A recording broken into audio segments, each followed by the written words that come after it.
Welcome to International Dairy Week's podcast, Around the Barn. We are so excited to be back for season 2.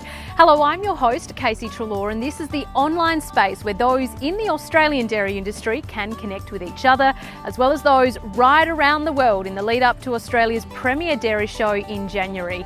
Through video and audio, this is the exclusive one-stop shop where you can catch up with our exhibitors, judges, sponsors and fans from across the globe to talk all things cows, technology and showing down under. Well, today we're very excited to introduce Brian Behncke from St. Jacobs. Welcome to the podcast, Brian. Thank you for joining us. Well, thanks for the invitation. I was kind of looking forward to this. I always enjoy getting to visit with you and Casey. Brian, look, kick us off. Take us through your role with St. Jacobs and where the company's at the moment. I am the business manager for St. Jacobs, and I guess that means that I'm responsible for everything St. Jacobs. I buy the bulls, I develop marketing plans. Some of the marketing plans aren't quite big enough, as Declan can attest to. And then I try to work with salespeople to help them with sales of the product line. So I travel a little bit. I get to Europe, Australia, Canada, and the US mainly. But the business manager is responsible for a lot of different things with St. Jacobs. Now, Brian, most people in Australia will be familiar with St. Jacobs and around the world, but maybe let's just run through some of the core values of the company and what you're looking for when you're marketing bulls. All right.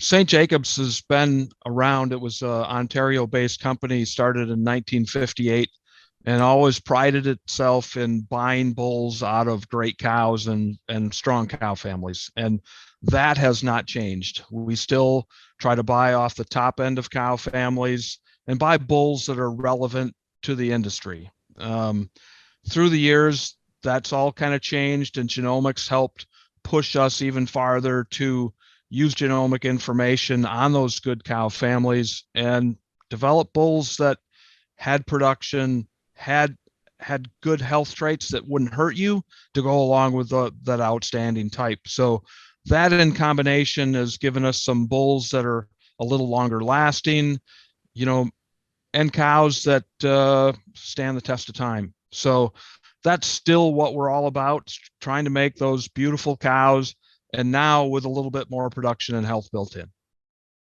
Now, Brian, we've been asked to have a bit of a chat about linear choice sires. Take us through, what is it? When can we see it? Linear choice sires is a product line that we're launching. There's a handful of bulls out there that are making semen that we're selling in a couple countries right now, but we plan to do a worldwide launch during International Dairy Week. Linear choice sires was developed because there was a hole in our program between the ABS product line, which was more net merit based and smaller frames, and the St. Jacobs product line, which was higher type, bigger framed animals.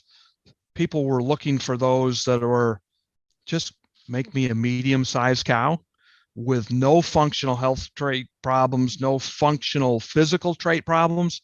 So we really look for correct rump angle, correct leg set, and correct teat size and placement to go along with as much production and health as we can get.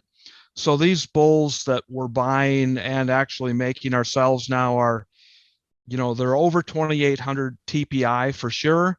Most of them are over 2,900 and some of them are now over 3,000 TPI, but they're also 1.5 to 2 points on udder composite with no crazy high pins, no crazy straight legs. So a lot of breeders are really looking forward to using these bulls because they can use them more broadly, and they think, and I know they're going to get a more functional cow that lasts longer. Now, Brian, everyone's dying to know. I mean, I have conversations with people all over the world. When is Dazzle and High Hope going to become available to the world market? And let's run through a little bit about those bulls with people that are excited to use them. Okay. Dazzle and High Hope are brothers. Dazzle is an alley-oop. High Hope is a Fitter's Choice son. They're extremely high for udder composite. The Alley-Oop Son Dazzle is 3.5 on udder composite. His brother High Hope is 3.9 on udder composite. So they're both in the top 10, but both tremendous bulls. What really makes them interesting is not only their DPR at over 2 points plus, yes, 2 points plus on DPR, but People haven't heard that. yeah, but they're also not making excessively tall cows. They're both under 3 on stature. So if you follow the American Genomic linear program, it's hard to get a bull 3.9 on udder composite and have them under 3 on stature. Those things just don't go together. But on these bulls, it's just incredible. You get production, you get high type, great udder composite, and you get fertility to go with it. So, and their dam is a special cow. 87 scored 2-year-old at Carter's Corner down in Illinois, and she's not a big cow. She's just a really correct made cow, kind of 57, 58 inches tall with a tremendous udder. So it's all about the cow family. That's what the cow family makes.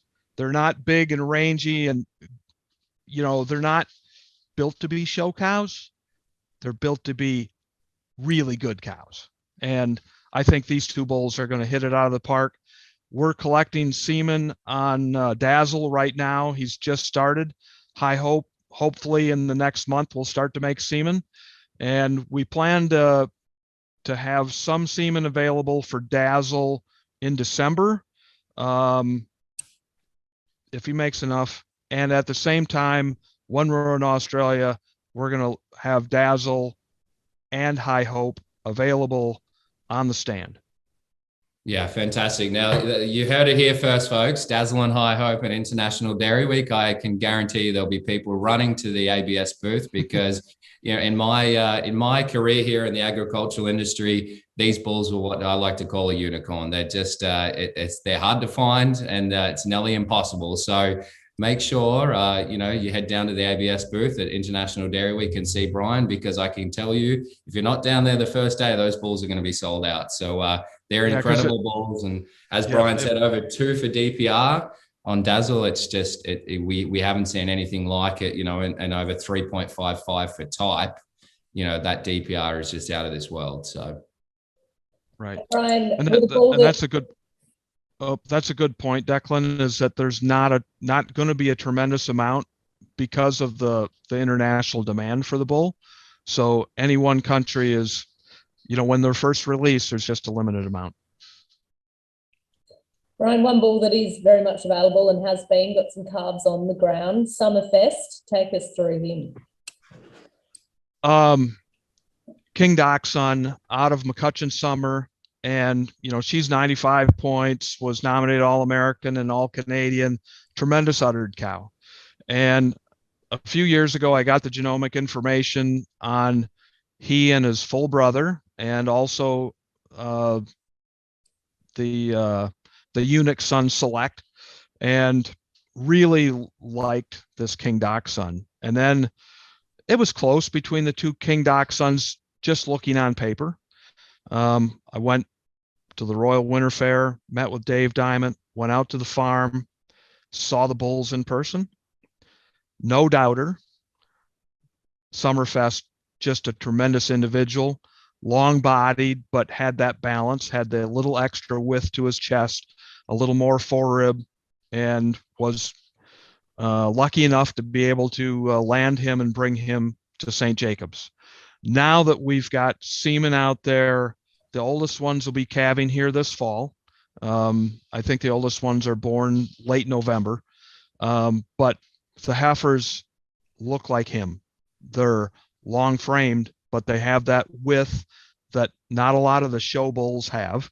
A lot of the show bulls are making them really tall and deep, but maybe not the width and spring of rib. And this bull really makes the balanced kind that I think they're really, really good heifers, but they're going to turn into even better cows.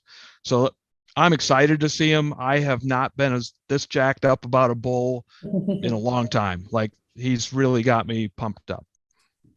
Yeah, fantastic, Brian. And another bull that is St. Jacobs are really proud to be marketing is Shakira's only son in AI. Let's run through a little bit about Showtime. He's a pretty unique bull with a pretty famous dam. Yeah, pretty famous dam. Just really unique story how I got him. Tony Van Lith, a young man in Ontario that I didn't know, messaged me one day through Facebook and said, "Would you be interested in an Excalibur son of Shakira?" Yeah.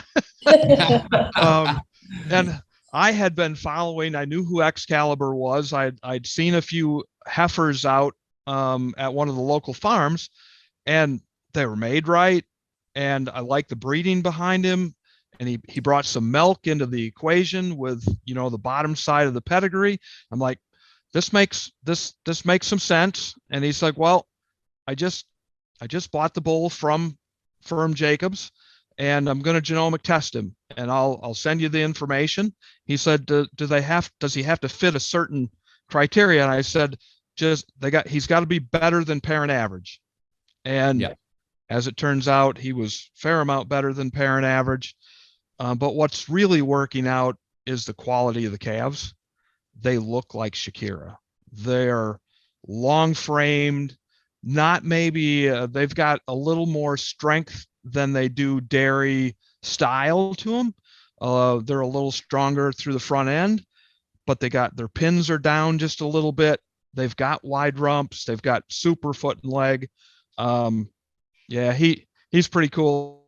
And the other thing that makes him sell really well, he likes to get cows pregnant. Well, that's a big one. And I mean, and you look at his pedigree, like you've got a 97-point dam, you've got a 96-point grand dam, and you've got Apple, who's another 96-point cow. Now, how many incredible bulls have come from the Apple cow family? But how many bulls in the industry have a pedigree like that? I mean, it's just outstanding. He's bred to be great. Excuse me. Yeah, and I sometimes when I talk about him, I just assume that people know all that, but you're exactly right. It is the Apple family, but hyper Apple. When 4 generations averaged 96 points even. Wow. Like, there's no other bull in AI that's ever been that high. So, and with the maternal might of the Apple family behind him, I just think good things are going to happen with this bull. Now, Brian, I want to shift to International Dairy Week. You're no stranger to the show ring there, obviously having judged the All Breeds Youth Show there several years ago. We're very happy to announce you'll be the Guernsey judge for us for International Dairy Week in 2023. How stoked are you to be back? I'm excited to be there again. It's been, I think, 3 years since I was in Australia and judged the youth show there, and I had such a good time. I've met so many fantastic people. So to get that message from Declan, saying, "Hey, we want you to come and judge again in Australia. Would you be willing?" I was super excited. I appreciate you making the offer, and I gladly accept. No, we're excited to have you, Brian. I mean, you did an incredible job at the youth show there when you judged it, and obviously I've been fortunate to see your work in North America as well, and a well-respected judge and great cow man. So we're excited to have you. Run through some maybe what your thoughts are of the cattle down here in Australia, and obviously being a visitor at International Dairy Week. How do you think they compare on the world stage? Well, I think the greatest thing about dairymen in Australia is they've bred the kind of cow that works for them. I've been on a number of farms in South Australia, Gippsland, and just people understand what they need to have to be profitable, and that's the kind of cow they breed. They want a no nonsense cow that functions in their operation, and that's been fantastic to see. Because I think there's a lot of places you go around the world, people get stuck. Well, my neighbor's using this bull, so he must be good, so I'm going to use him. And then they also get stuck using bulls that don't fit what their environment in their barn is all about. And people that have small stanchion barns shouldn't be breeding 65-inch cows, and they're trying to. So that's the one thing that I noticed in Australia, is that each farmer was really individually focused on what he needed to do. The other thing I liked is that when I went to International Dairy Week, those guys that are focused on showing cows are focused on showing cows. Yeah. They get them ready, they get them timed right, they breed the right kind. And honestly, it's not cows that are gigantic, it's cows that are really functionally correct and beautiful all at the same time. I know back 40, 50 years ago, ABS had a slogan, something like utility is beauty. And that was because they were single trait focused on milk production and didn't really care about the type. But in this case, utility is beauty, because those cows can do it all. They can milk a lot, and they could look good doing it. And I love cows like that. Brian, we're super excited to have you back in the show ring, and of course being a part of ABS down there for International Dairy Week. Thanks for joining us on the podcast. We've certainly learned a bunch about St Jacobs and the very exciting bulls on offer and about to come too. Looking forward to that. We'll see you in January. Great. I'm excited to get down there and to see you all in person. Sounds great, Brian. Thanks so much. We look forward to it. We're very excited to welcome Seamers all the way from the United States with us on the podcast today. Jordan, welcome to the podcast. For those who aren't familiar with who you are or your background, tell us a bit about yourself and where you're from. Hey, thank you, Casey. Thank you, Declan. Appreciate you inviting me to be on the podcast today. So, grew up on a dairy in Wisconsin, Seamers Holsteins. We are a large dairy farm focusing on genetics. We try to do high production and high genomic and high. We try to cover all the bases. So we are very genetic focused and love the business and everything it has to offer. So Jordan, you said you're a large, dairy there. Let's just run through some of those numbers and those statistics. How many cows are Seamers milking at the moment, and let's just go through a little bit of that and how much land you farm, and let's, a bit of an overview of Seamers Holsteins as well. So under our umbrella, we're milking about 4,300 cows on different locations. Probably 600 dry cows, running about 1-to-1 heifer to cow on that. Cropping close to 7,000 acres for those 3 dairies. Have a large IVF program, implanting close to or over 200 embryos a week. There's just a lot of moving pieces.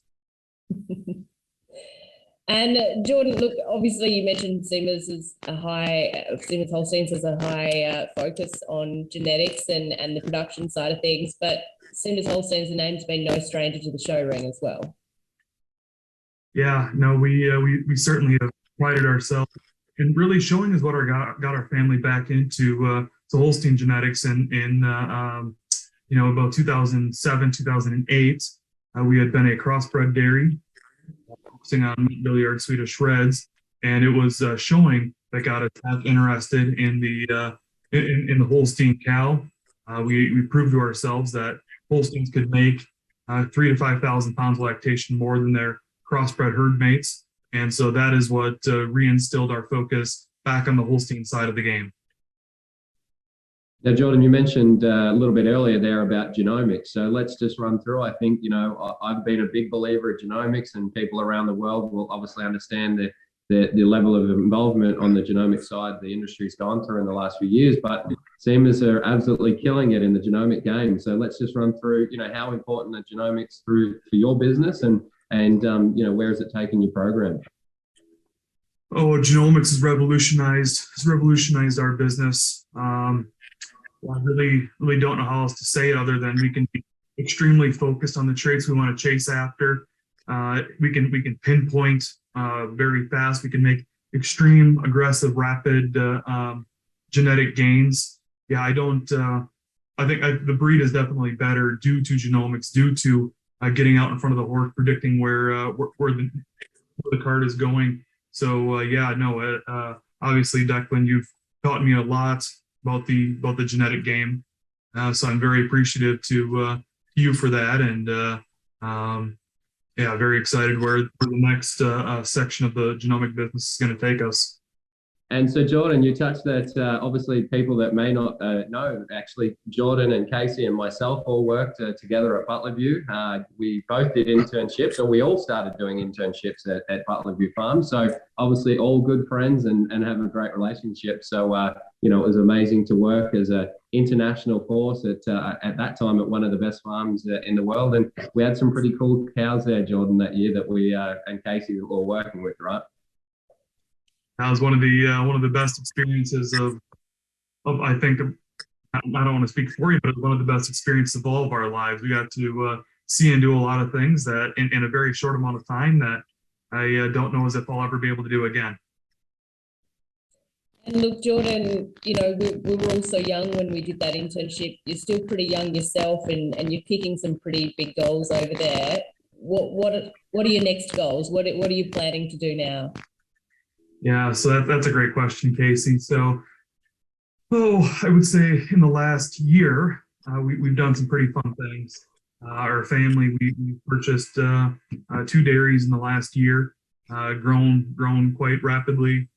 Purchased the Sandy Valley Dairy and the Sandy Valley Farms, which is another farm very synonymous with the success. We would say that we have very parallel breeding philosophies, breeding goals. So we will be running parallel with both of our programs. And I would say for right now, getting those wheels underneath us with that new program and the program at home, and just keep moving that forward is certainly something that we want to do.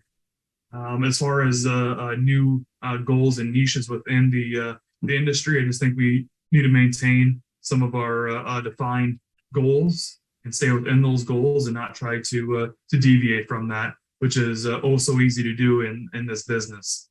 So we're always looking for the next opportunity. The goal is here by 2024. We're looking at expanding our dairy and building a new tunnel vent barn to house just over 5,000 cows in it with a rotary. We're very excited to potentially take that online.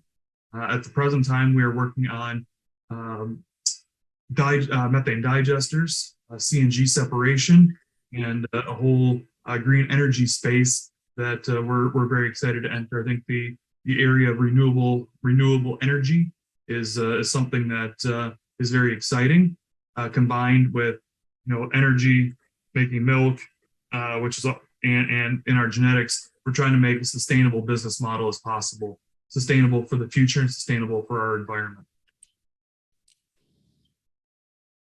That's fantastic, Jordan. And let's just rewind a little bit on the genetics side. It certainly seems have been putting in a lot of great bulls into the industry and in the AI industry, and obviously a wide array. And some of the best bulls in the breed are currently from Seamers, and I follow it quite closely. There's a lot of good ones coming through as well. So yeah, let's just talk about the AI side and producing bulls. Like maybe how many bulls obviously you mentioned you're transferring around 200 embryos a week, and so obviously your genetic program is quite large. Like on the AI side, how many bulls are you putting into AI, and maybe let's touch on some of those favorite ones or ones that are coming through as well. Yeah, certainly, Declan. So over the past several years, the 3-year average for us has been close to 60 bulls a year in AI, and that's with units in U.S. and Canada, as well as units around the globe. Doing some live bull export, which got us to that 60 a year. With our current 200 pace, we so far have seen we are getting close to 20 bulls, 10 to 20 bulls a month in stud since we started that full aggression plan. And that's been moving the bar. So that's exciting. So a couple of the areas that we try to play in on the genomic side, traditional GTPI. We're big believers in Select Sires, Worldwide Sires, HHP dollar index. So that we're kind of projecting where the puck is going to go. It's very help trait focused and mastitis resistant. So we're really really chasing that model.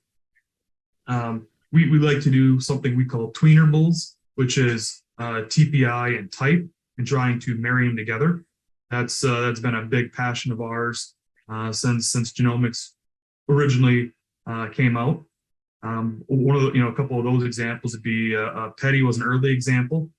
Recent examples would be Parfect, Pazel, Hancock. A lot of our H line are those some of those bulls. We are dabbling in polled quite aggressively. We've been trying to maternally bring gene frequency up.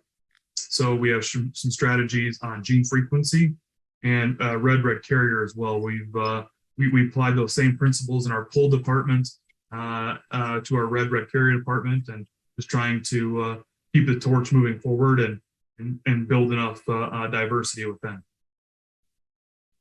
Fantastic. It's easy to, it's not hard to miss. You open up those AI catalogs, certainly here in Australia as well, and you see bull after bull with seamers and seamers breeding behind them. So you guys are absolutely kicking goals in that space.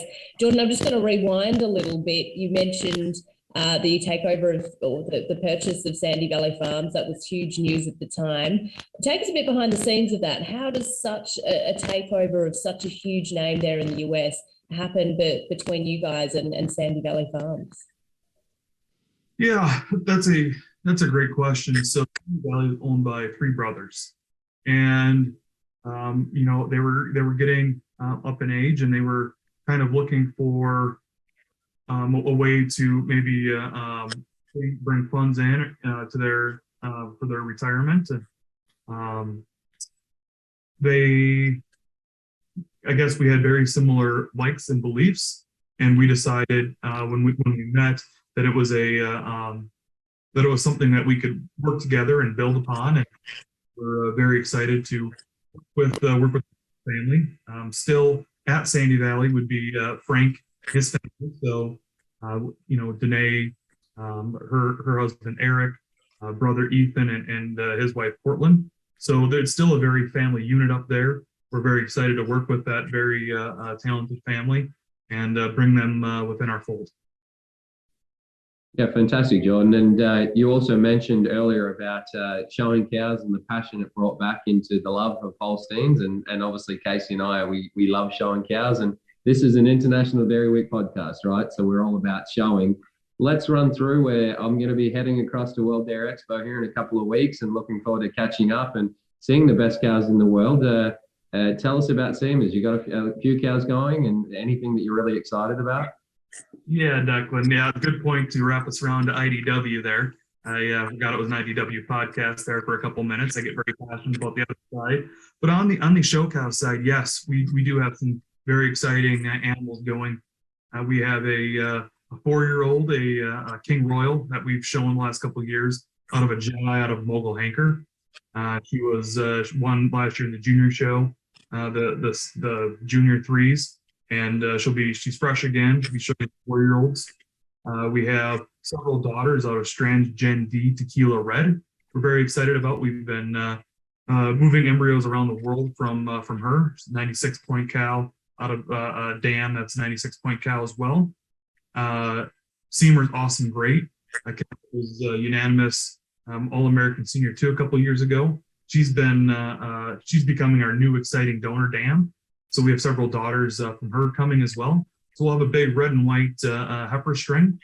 As of right now, I'm not 100% sure. We haven't made the final selections for World Dairy Expo at Declan, but there's a Conway out of Ballisto Paradise December calf that I think is quite the spitfire.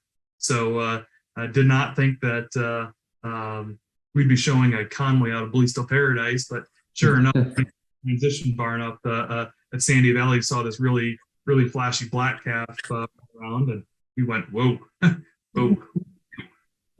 Well, Jordan Seamers, it has been an absolute pleasure to have you on the podcast to get a little bit more of an insight of where you're at. I think it's been a pleasure for Declan and I to see, how far you've come yourself, from where we all were at Butlerview as interns and to where we all are now. I think we're all kicking goals, and I think a lot of that is evident in what you were able to showcase in the podcast today. So keep it up, Jordan, and we hope to see you soon. Hey, thank you all. It was good talking to you. Good catching up. Thanks, Jordan. Have a great day. Thanks for joining us for today's episode of Around the Barn. We hope you enjoyed hearing from each of our guests. If you like what we're talking about, make sure you hit the share button. That's all we've got time for. We'll see you next time. Bye for now.